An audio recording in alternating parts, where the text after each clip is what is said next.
Ladies, this is such an honor. I'm so excited to welcome Sharon Gamble from Sweet Selah Ministries. She is from, it's the Connecticut?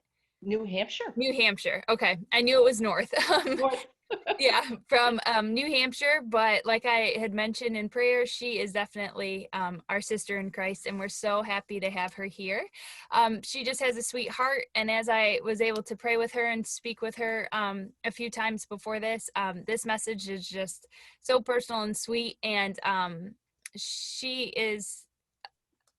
kind of birthed Sweet Selah Ministry, and we're going to hear more about that and about that, her heart with that, and the message that she brings to us. So Sharon, we want to say thank you from down here in warm, sunny Florida for giving us your time and your message and your heart.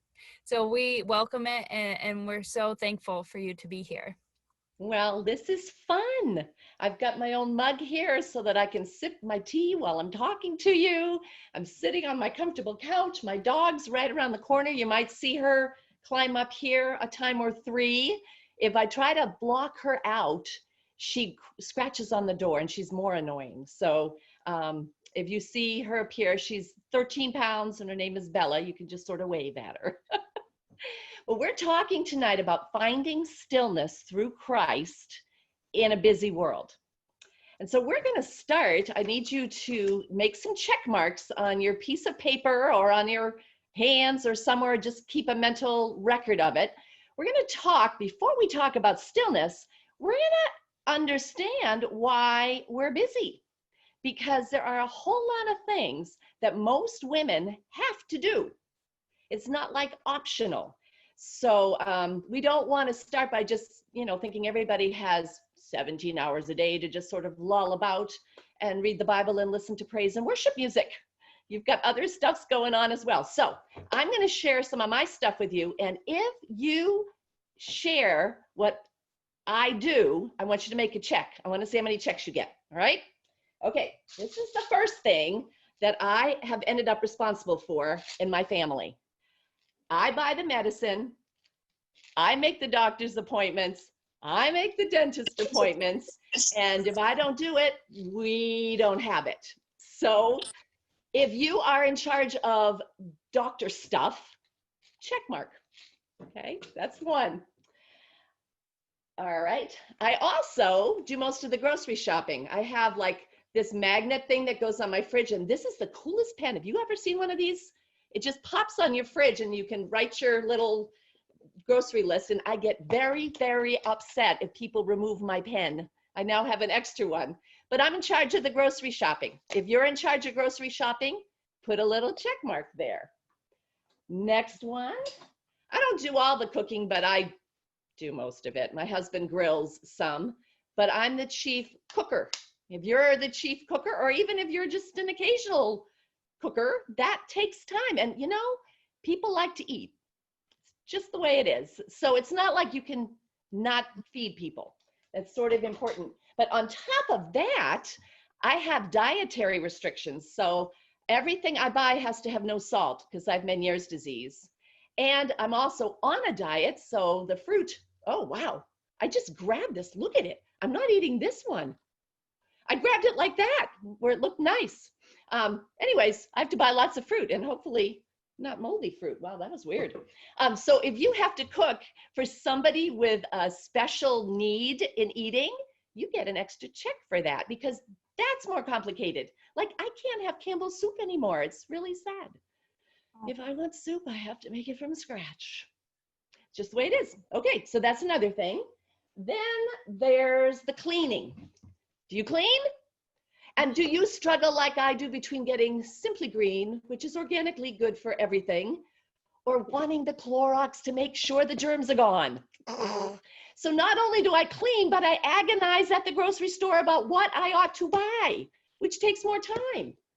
So give yourself a double check if you don't just clean, but you agonize over what to buy to clean with, because that takes time too. All right, next one. My husband does all the laundry in the summer because he's a teacher and he's off in the summer, but I do the rest of the year. So laundry, that takes time. Wash, dry, fold, put away, and by the time you've done that, it's time to start over. I have yet to find the hamper to stay empty for more than, I don't know, 10 minutes. Really depressing, but people like to wear clothes and they don't like to wear dirty clothes. And so again, it's something that you have to do. On top of that, we're in the middle of COVID. So we have this mask thing going on. I'm in charge of masks, and do I want this style? Or perhaps the style with the pinch so that my glasses don't steam up is best? Or maybe I should get this really ugly one that actually is an N95. Which should I wear when? How often should I wash them? What happens when I lose them? And then the very important Clorox wipes for when I go to the grocery store and I'm wiping things down that I almost ran out of because nobody in New Hampshire had them for a long period of time. So on top of the normal stuff, I have COVID stuff, and you probably do too. So that's another one. Make a check for that. I also have a dog, and so that means shampooing. That means getting food for her. That means walking her every day. One cannot just not take care of a pet. Whether you have a fish or a horse, they require care. And you can kill them if you don't give it to them. And even with fish, that's sad. So that is, if you have a pet, a must-do thing. There's also keeping the schedule. Are you guys the ones that keep the schedule, or does your husband keep it? In my case, I keep our schedule. I'm the one that says, you've got a teacher's meeting on such and such a night, and I've got to go here, and how are we going to get supper done? So I'm the planner in our particular household. I also, this is a mixed blessing, I'm in charge of the money. It's kind of nice, but it's also, I have to keep track of it. So my husband is just like this. He just likes to teach, and he likes to buy books at library sales where you get, a box for $1.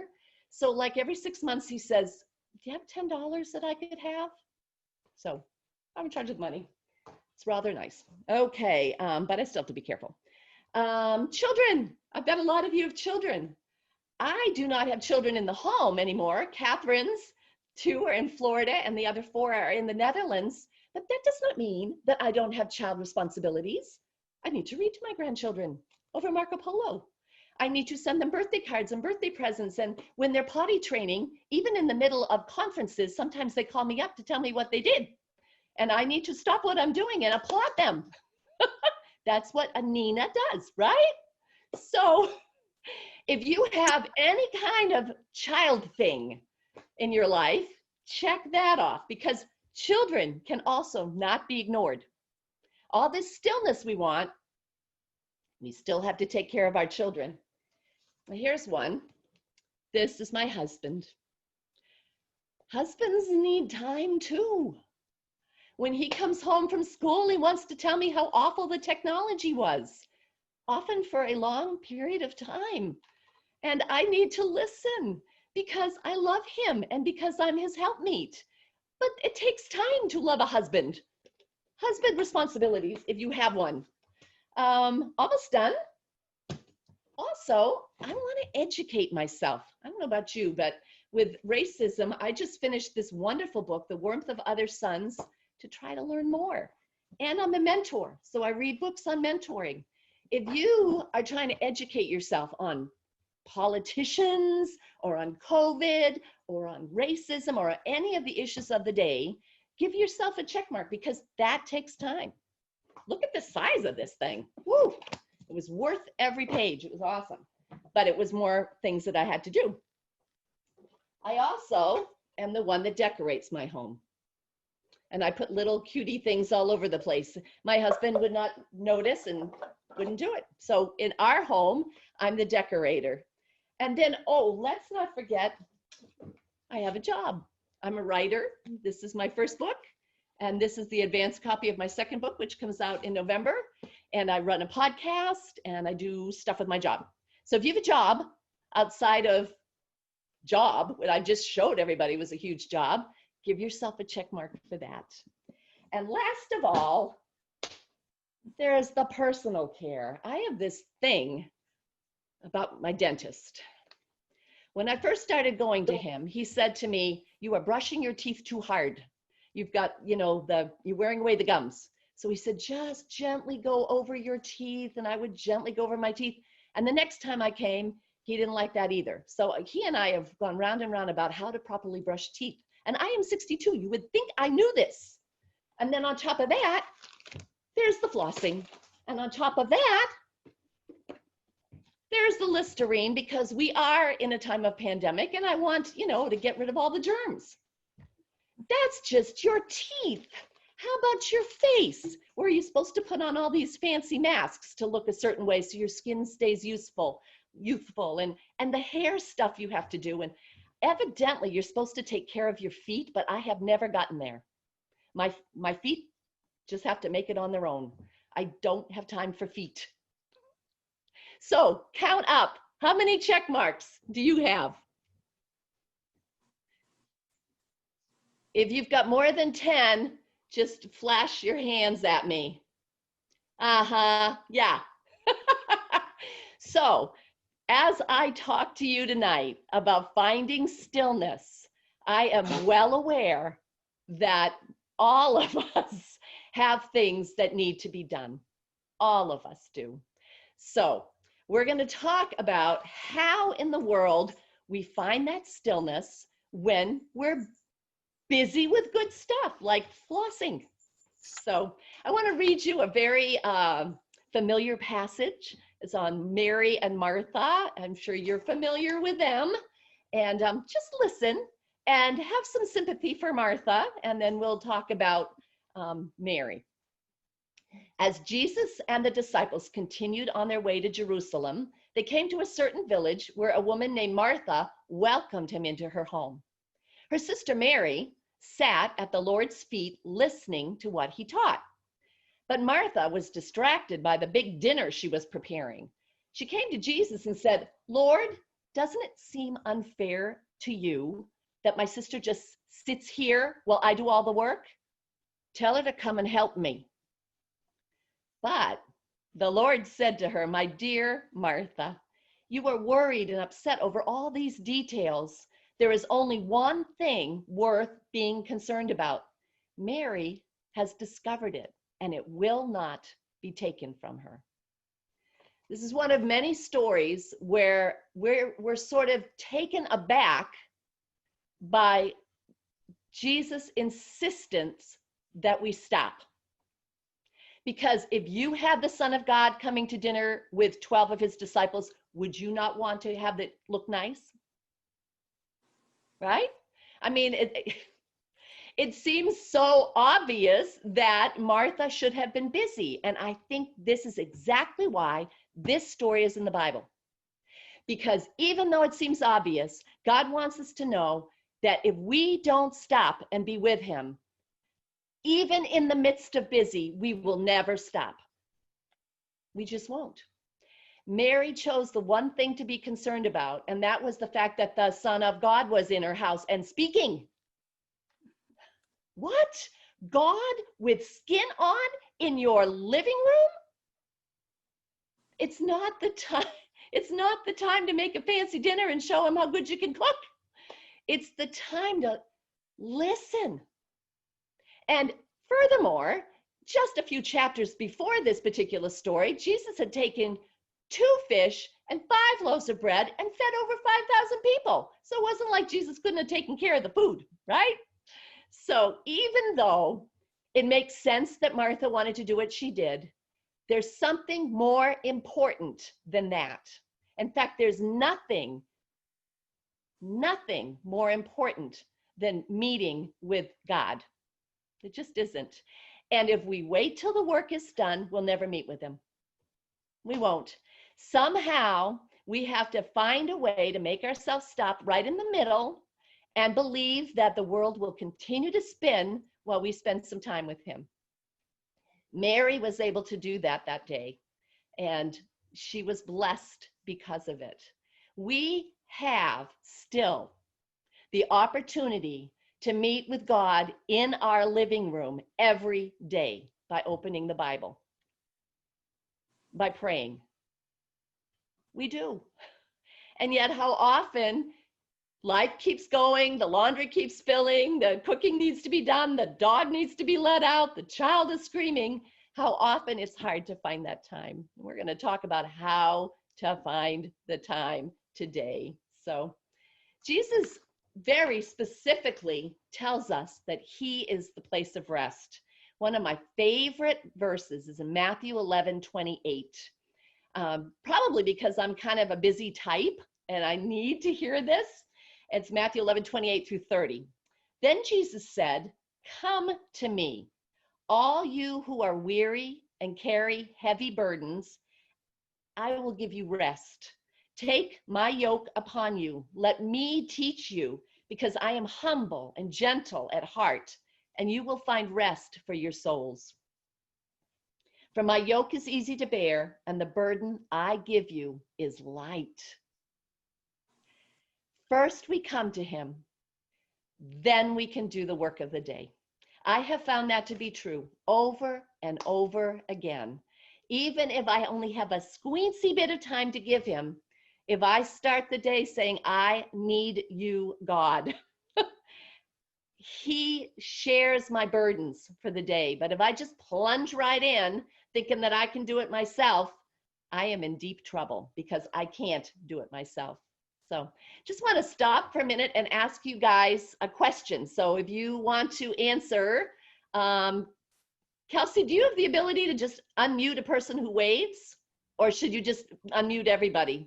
Yeah, I can do that. Either you can unmute yourselves if you they can know do how it. to, Yeah. or if you need help, just give me a wave Yeah. and I will be happy to Yeah. do that.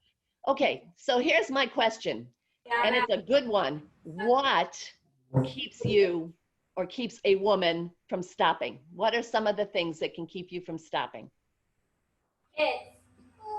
Kids, yes, who say, "I need to go to the bathroom now." You cannot read the Gospel of John first. Good. Anybody else? Yeah, well, I was going to say family. I have a huge family, and we have pets, and we have toddlers, and then the older ones. I'm working, and then I come home, and it's like a whole second job. Like, it's just all day until I shut the house down. Yep, and they need you. Yes, because you've been gone all day. That stops us. Yeah. Anything else? I have 2 cats that demand attention first thing in the morning. And they will not let up until I give them attention. And then it's like, "Okay, kids, I need to get ready for work." Yep. Yeah. I have a dog who sits in my lap and often on my Bible while I'm doing my quiet time because she wants the attention. So then I'm like shoving the Bible to the side and stroking the dog and reading the Bible on one side of me. Yes. Yeah. Oh, yes. Yeah. Anybody else? I was gonna say exhaustion. Yes. Yes, Being too- absolutely. Yeah. You're so tired that even though you know you ought to, you just want to veg out and watch YouTube videos or something, or nothing. Just stare at the ceiling. Exhaustion can keep you from it. Anyone else? For me, a big one is like just the to-do list, like, oh, let me just put this load in the dryer and then I'll sit down. And then I walk back to my chair and I see, oh, let me just unload the dishwasher and then I'll sit down. It's that to-do list that just never stops. Never stops. Yep, that's one of mine. I do one thing, then I see another thing, and then I see another thing. Yeah. Okay, so we're all agreed that this is hard, what I'm teaching today, right? Yeah. Okay, I'm going to read you one more passage, and then we're going to get into how do we do this stopping thing. And this is a beautiful, beautiful passage from Isaiah 40, verses 26 to 31. And seeing you're all stopped at the moment anyways, I want you to really stop and listen as I read it and savor this. If this is the only Bible you get today, at least you got this, right? I love this passage, so just enjoy. Look up into the heavens. Who created all the stars? He brings them out like an army, one after another, calling each by its name. Because of his great power and incomparable strength, not a single one is missing. Oh, Jacob, how can you say the Lord does not see your troubles? Oh, Israel, how can you say God ignores your rights? Have you never heard? Have you never understood? The Lord is the everlasting God, the creator of all the earth. He never grows weak or weary. No one can measure the depths of his understanding. He gives power to the weak and strength to the powerless. Even youths will become weak and tired, and young men will fall in exhaustion. But those who trust in the Lord will find new strength. They will soar high on wings like eagles. They will run and not grow weary. They will walk and not faint. Isn't that beautiful? And the message here is the exhaustion is helped by the stopping and asking God for the help, even though it is so hard. I can remember my father-in-law got very, very ill towards the end of his life in that his I don't know what to say, just sores on his legs. He ended up having an amputation. And because he was a polio patient as a little kid, they had to take the only leg that was a supporting leg. The other leg he kind of dragged, and that was the good leg was amputated. So all of a sudden, my father-in-law could not stand by himself, which meant he couldn't dress himself, which meant he couldn't move from a bed to a wheelchair, meant he couldn't toilet himself. And so I moved in with him until we could get a room. This room actually was his room until we could build a room onto our house and have him move in with us. And I had to learn a Hoyer lift, which is tough. And I had to learn to do things that normally you don't associate with doing with your father-in-law, because I was the one that was going to be the one to host him, my husband and me. So I was exhausted. I also had to turn him every 3 hours. Have you guys ever had to do that with somebody so they don't get bed sores? So I'd set the alarm, go to bed, at 9, I'd set the alarm for midnight, for 3, and for 6, and get up at 6. So I can remember one night laying in the sort of makeshift bed in his living room, missing Ray, because I'd been away from home a couple of months at that point, and, driven back and forth to see him. It was about an hour drive, but basically living with my father-in-law, and just whispering to the Lord, I can't do this anymore. I am beyond. And just sort of help. It wasn't a really great prayer, but I can remember just saying, if you don't help me, I can't go on. And then turning him over, going back to bed, waking up at 6, wanting to stay asleep, but getting up and doing my quiet time, opening the Word of God and praying, and feeling an amazing strength that was not my own. Because I really didn't have a choice. He had to get up, he had to be helped. And God blessed me with his strength in a time where I had none left. It was a stunning, amazing time for me. And it kind of cemented what I really believe to be true, which is that we get more done if we stop. Even if it's a really short period of time, and even if it's an awkward time. I know my mama used to pray every morning. She had 4 kids who did not leave her alone. So she would kneel, which was like the hint, She had the bedroom door shut and she was kneeling to pray. And she remembers one time, I don't remember it, but she does because she's very embarrassed by it. We were all crawling on her, while she's trying to pray. And she finally shouted at us all and said, "Go away, I'm trying to pray for you." But every day she still did it. She still took that little bit of time, I don't know, probably 5 minutes, and said, "Jesus, I need your strength for these kids," and did it. And at that, I'll tell you, young moms, I remember that. I remember a mama who prayed in the midst of everything, and it has stuck with me. And tonight, she's praying for me. She prays every time I speak.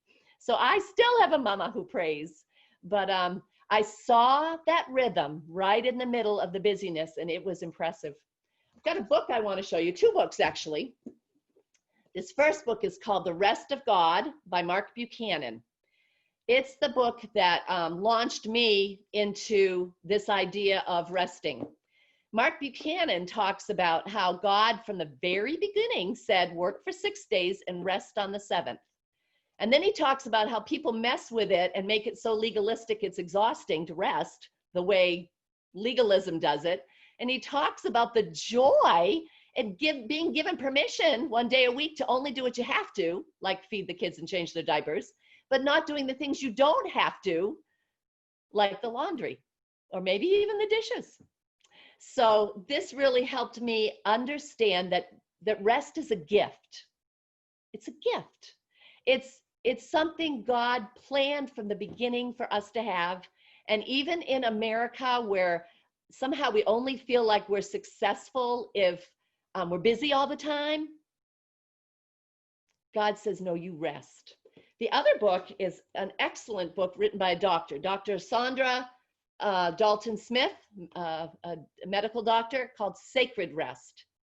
She takes you through why physically you need rest, why mentally you need rest, why socially you need rest, and what happens when you have a rest deficit. I once met an extreme case. Her name was Judy. Judy once was a busy bee all the time, and she worked full time, and she worked for her church on top of that, and she had 2 small kids, and she did not get enough sleep, literally, like 3-4 hours a night, consistently for too long. She had a breakdown where she stayed in bed for a year. I met her after she was past it. She said, I woke up one morning and I just couldn't get out of bed. Her whole body shut down. Now that's extreme. Most of us don't shut down. I didn't shut down when I took care of Dad Gamble, but it can happen if we continually punish our bodies with lack of rest. We make bad decisions with lack of rest. We get crabby with lack of rest. We stop relying on God and start thinking we have to just work harder and harder and harder, and we get further away from the rest that God promises us. So these are 2 good books to look at as we walk our way towards rest. I'm going to tell you a story that happened to me when I was in my early 40s that really changed my thinking. I worked for Moms in Prayer International for a long time. And at that point, I was a New Hampshire state coordinator, and it felt really cool because once a year, all the state coordinators would fly to California for our little getaway, and I'd hang out with Miss Alaska and Miss Hawaii and Miss Texas, and I was New Hampshire, you know. It was so fun. We'd learn different things about Moms in Prayer and how to share it with the people in our state. We'd worship, we'd hear wonderful testimonies. It was fun. So this particular year, I was psyched as always to get myself to that getaway. I got there Sunday and it was great, but around 3 a.m. Monday morning, I woke up with the worst case of the flu I've ever had. Like, I know why people die. I couldn't breathe. I can remember sitting, and we were in bunk beds, so everybody was just thrilled I had the flu. I said, help me. And they had to take me to the emergency room and do stuff to me. And then they sent me back to the retreat center where no one wanted to sleep with me. I can't imagine why. And I got a private room, and they sort of brought me food from a distance, you know, and then backed away. So I lay in bed, and the windows were open because it was California, just like you guys. It's summer a lot of the time there in San Diego. I could hear them singing. I could hear them getting fed wonderful, great truths about prayer. And I was in bed. And these were Moms in Prayer people praying for me. What was that? I mean, seriously, if anybody should have been able to pray a prayer that would heal me, would it not be Moms in Prayer? And they were praying. In fact, the first couple of days, I was convinced I would be healed. And I got a little ticked when I wasn't, because I got to Thursday afternoon and I was as sick as ever, and it ended on Friday. So Thursday afternoon, when everybody was out, I finally had enough of bed. And so I wrapped this big Afghan around me and coughed my way out to a deck, sat on the deck and opened my Bible randomly. because that seemed like a holy thing to do, even though I was a little angry with God. Well, let me read you the passage I landed on. It's in Matthew 22, verses 34 to 40. But when the Pharisees heard that Jesus had silenced the Sadducees with his reply, they met together to question him again. One of them, an expert in religious law, tried to trap him with this question. Teacher, which is the most important commandment in the law of Moses? Jesus replied, you must love the Lord your God with all your heart, all your soul, and all your mind. This is the first and greatest commandment. And then, I'm not kidding you, God spoke to me and he said, Sharon, do you love me? And you know what? I had accepted Christ at 4 years of age, and there I was in my 40s. I had never spent time just telling God I loved him. Ever. And God said, that's all I want from you this week. And so I sat there on that porch and I spent an afternoon telling God I loved him. And he impressed upon me that there was nothing greater than that. Not my busyness, not my fanciness, not my thinking I was so cool being a New Hampshire state coordinator. What he wanted most of all was that I love him. That's the greatest commandment, you guys. It's the greatest one. And yet, too often we get so busy doing for God that we don't love him. You know, I mean, when I first met Ray, being away from him for more than 2 hours was like horrible. You know, I wanted to be with him every second. We met in high school. And my parents wouldn't let me see him on Sundays because on Sunday afternoons we'd take a family walk. And if I was with Ray, I never talked to anybody but him. And they didn't like that. So Sundays were awful for me for a while because I missed him so much. And yet, if we really love God, we want to spend time with him. And too often we do for him, but we aren't with him. We're not with him. And so that changed the whole way I started thinking about life. And I thought, okay, I got to get the greatest commandment right. I need to love him. And I can do that sick with a hacking cough. So that week in California was probably the most pivotal week of my Christian life, as I learned the lesson that what my God wants the most is just that Sharon would love him. Just that. So we are going to do something now, all of us, it's a quiet time method that I teach, and you're going to get a chance to hang out with God yourselves. So if you don't have a piece of scrap paper and a pen, and Kelsey, do we have the scripture that's going to come up on the screen, or do they need to get their Bibles? Yep. Once you kind of lead us off, I will pop that up for our quiet time. Okay. So you don't need your Bibles, but you do need a piece of paper and a pen. So you can run away and get one if you need to. And otherwise, if you're all just so super prepared, let me talk you through this method. It's certainly not the only method of Bible study, but it's one you can do in 10 minutes, which is a pretty short amount of time. And for busy mamas and busy older women too, with fancy cats or dogs in my case, sometimes we need short. Sometimes we just do. I was taught this method when I was a young mom with 2 children in diapers, 15 months apart. And they were cloth diapers back then. So my hands were in and out of the toilet all of the time. My husband was going to graduate school, and I could see his body, you know, when he was home studying, but he wasn't much help. We had both decided that he should try to get his doctorate as well as his master's.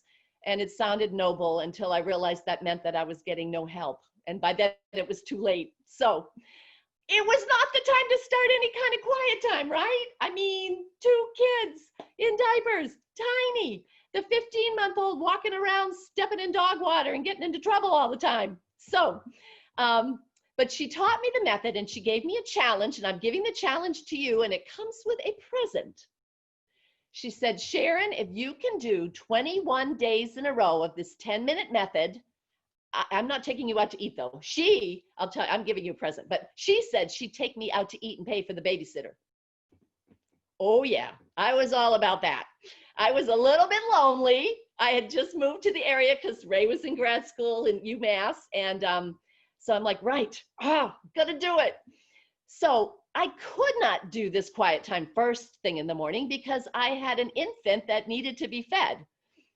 But what I promised God was my first available minute. So, you know, mothers, when you finally can take the shower, maybe at 11:30 in the morning when you have infants, when you finally have that minute where they're quiet, I would not take the shower until I'd done my 10 minutes. If I did it that way, I always had time for the shower.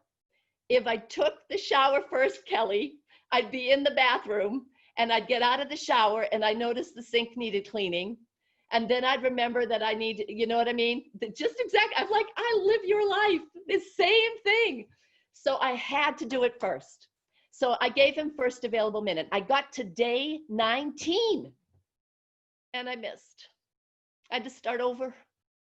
But what happened with starting over was by the time I got my dinner, I had established that pattern of just a simple quiet time, first available minute of the day. That meant before TV, because back then there wasn't internet, but nowadays it would be before internet. I would spend my 10 minutes with God. And it was a sweet, wonderful thing. And not too long after that, maybe 5 years after that, Ray was in the Persian Gulf War. We moved to Germany. We were only there a month, and we found out that he was going to get deployed from Germany to Kuwait. And I'll tell you what sustained me. A habit I'd already built. I don't think I could have started easily there, especially without a pastor's wife to help me. But I was so in the rhythm of starting that day with Jesus that I still did, and I still gave my husband to him every day, not knowing if he'd come home or not from the Persian Gulf War, but having a peace because I met with my Jesus and because that was my rhythm. Germany wasn't familiar. The neighbors weren't familiar. That rhythm of meeting with him every day was. So, you ready for the method? It's 4 R's. We're going to talk about 4 R's tonight, so you can write down these 4 R's. The first R, request. Write down request. It is so easy to come to the Bible because you think you have to and not get anything out of it because your heart isn't in it. But if you start with a little prayer, a little request, you will find that it goes much better for you. It can be as simple as, God, I am so sleepy. I don't know if I can keep my eyes open. Please help me to get something out of this today. Or it can be, Lord, I need a word from you today. But the very act of saying, help me, opens our hearts and mind to receive what God would give. This Bible is God-breathed. And we need to recognize that, and we need to ask the Holy Spirit to help us. So just a little request prayer to start with. That's the first R. The second R is read. You're going to read a little bit of the Bible. If you join the Mark online Bible study that I'm doing, I give you about 20 verses a day. You don't have a lot to read. I mean, you can read 20 verses in a very short amount of time. And that's the secret to this method. You're not reading through the Bible in a year in this. In fact, if you did it my way, you would read the Bible through the year in about 7 years. That's how long it'd take you. You just read a short portion in a book. So you're reading, you know, contextually. If you, like we're going to read in Mark starting next Tuesday. So every day we'll read a little bit more in Mark. But the thing with reading just 20 verses is you can read it twice because it's not long. So you can really study it. So you read. Next R, record. As you read that portion of scripture, you are going to look for one verse out of that 20 or 30 verses that you're reading. One verse that you're going to write out. We write it out for a couple of reasons. Number one, You can't be making your grocery list in your mind while you're reading the Bible if you have to find a verse, right? And I don't know about you, but my mind can be in 17 different places at the same time. And so if I have to find a verse, it keeps me focused on what I'm doing. Number two, once I found that verse, as I write it out, it sinks deeper into my brain. What you write sticks with you better than what you read.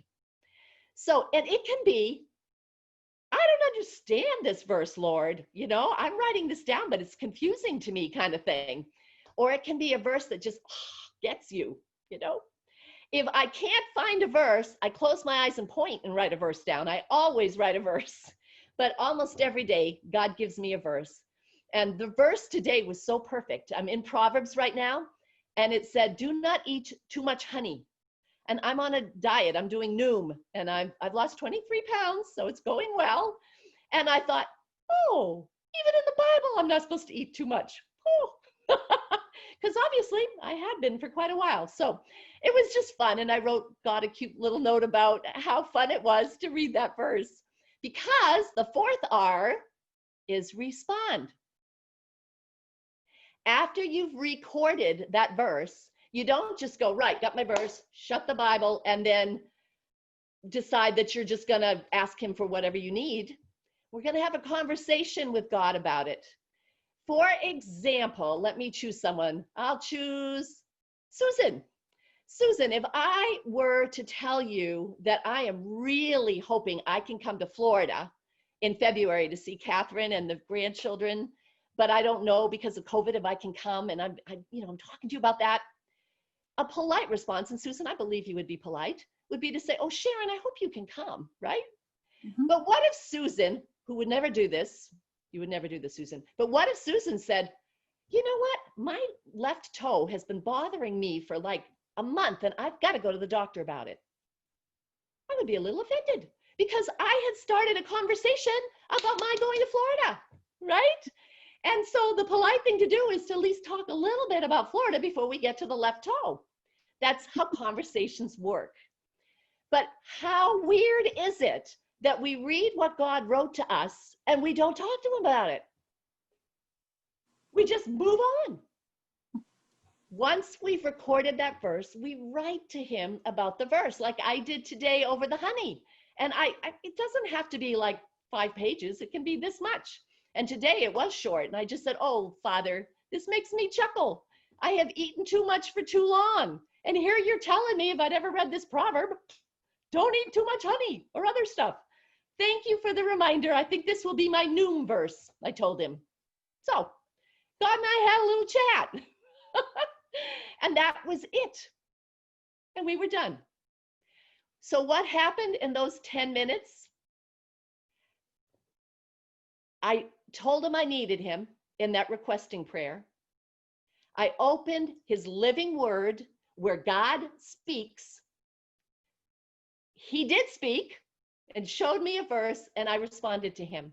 Now, because I have more time than 10 minutes, I then have a really fun prayer list I do, and I do all kinds of other things, and I spend longer than 10 minutes.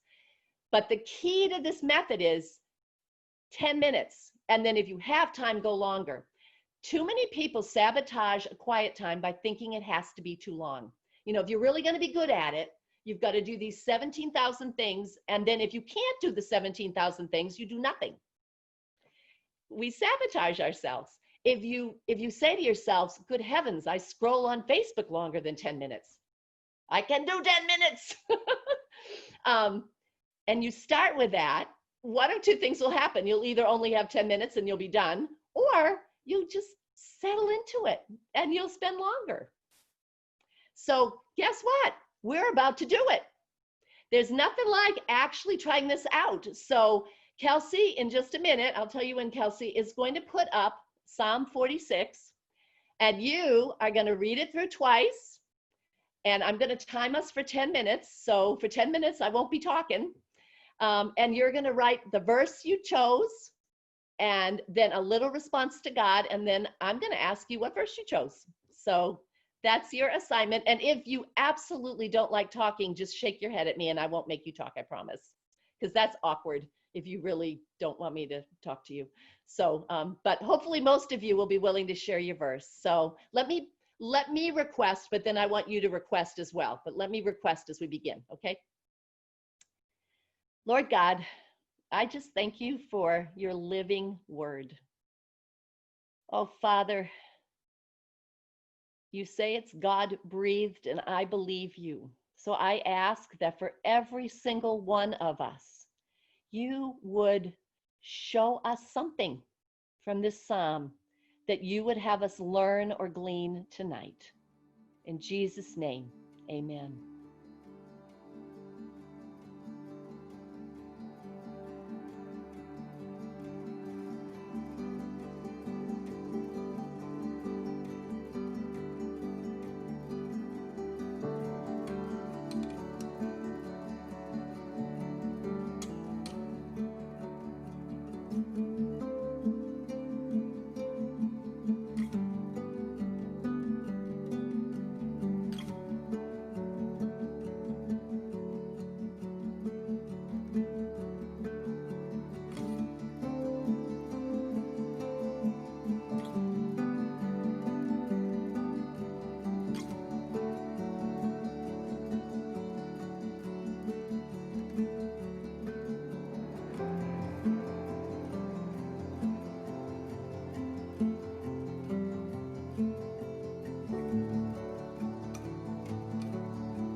You should all at least have gotten to the point where you found a verse, and some of you that are longer writers are still writing. Sometimes I write pages because I'm a writer. So, and that's fine. That is absolutely fine. This particular psalm is really special to me. During 911, I was meeting in my home with a group of moms and prayer moms when my aunt called to tell me that the trade towers had been hit. And we went immediately to the Christian school where my husband teaches and where Catherine was a student at that point, and so was Mary, to see if we could help, because it was a scary time. And we found out shortly after we got there that one of the pilots, that he was the co-pilot that crashed into the second tower, had 2 children at our school, classmates of Catherine and Mary. And we could hear her crying as her mama told her that Jesus took daddy home, is the way Cheryl McGinnis told them the story. So then because it was a Christian school, we moms and prayer women were given permission to pray and be with the kids. Well, what do you say? I read Psalm 46. I just kept reading Psalm 46 to kids and praying with them. And even when the mountains fall into the sea, God is with us. And that's just stuck with me ever since. So it's been one of my favorites. So, but I would love to hear, I'll tell you my verse, and then I would love to hear your verses. I choose different ones every time I do this. And this time I chose verse 7. The Lord of heaven's armies is here among us. The God of Israel is our fortress. And I just wrote, Father, how is it that you who command heaven's armies, who even created them, how is it you care for me? You, the commander of angels, are here among us. You are indeed a fortress, and nothing gets to us unless you let it. I praise you. So this was so fun just to hear. I mean, some of you were met because you were already had been told these things and God was repeating them to you. Others were like, I want to dig deeper into this section, you know, but God does speak when we ask him to, you guys, and we don't have to have theology degrees. When I do my podcast with Nicole, the young mom that she and I kind of, the old mom and the young mom do it together. We say all the time, we are not theologian people. We're just Sharon and Nicole who believe that God really can speak through his word to simple women. He can. Now we have pastors to go to when we get confused. Thank you, Lord. We have deep Bible studies, a Jen Wilkin Bible study that can parse the words, and those are wonderful too. This is the 10-minute devotional. Jesus, I need something from you today if I'm going to get through the day kind of time. And I have loved it. I have loved it since my daughter Mary was a baby, and Mary is in her 30s now. So I have stacks of journals full of verses and responses. I'm not a crafter like Catherine is, so I can't leave nice crafts for my children, but there's a legacy in notebooks. And you'll see if you do the Mark study, at the end, you'll have a collection of verses that God showed you through that book of Mark. And as you go back and read them at the end of the study, you're going to see a pattern. You're going to see what God was teaching you this time in your reading of Mark.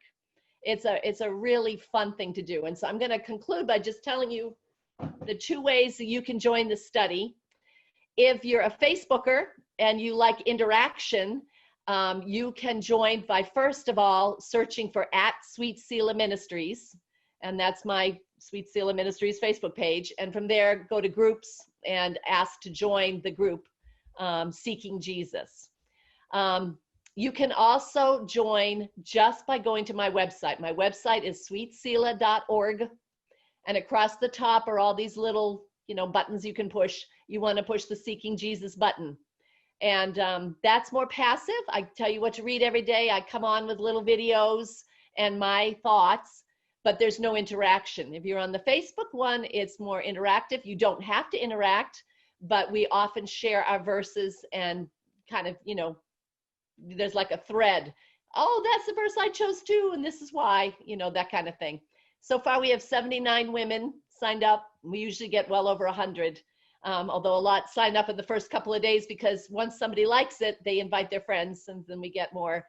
And normally only 30 or 40 women respond in a day, which is probably good because it'd be too much to read. But we just, from all over the country, you guys, people join in and say, look what God showed me this morning in this thing. If you do 21 days in a row of that or anything else, you can write me, and this is my email address, sharon@sweetselah.org. Send me a picture of you rifling through that journal. You don't have to show me every entry, and I will send you a present to celebrate that you started on this adventure of, I'm going to find 10 minutes. I am. Please, Jesus, help me. I love sending presents. They're not big ones because I just got back from Alaska and I did the same thing for them. So don't expect something huge, but you will get a present and a happiness from me that that you met with God daily and that you're starting that rhythm of meeting with him each day. So the website has lots more you can see on it. Our podcast is there if you want to look at it. It's also on all the major podcast apps. It's called simply the Sweet Selah Moments Podcast. Comes out every Tuesday. My books are on there too if you want to shop, but I don't like to be an advertisement. That's not why I came on. So you can find me if you want to. I would love to pray for you guys. So let me close in prayer. All right. Lord God, how I thank you that even though we can't be together in the same place, we were together tonight. Thank you, Father, that you are omnipresent, that you were in every living room, every room that is represented here. And Father, thank you for the women that might listen later to the recording. Thank you that you love us. You are our fortress. And Lord, thank you that what you want more than anything from your daughters is that we love you. Help us to do that more and more, Lord. In Jesus' mighty name I pray. Amen.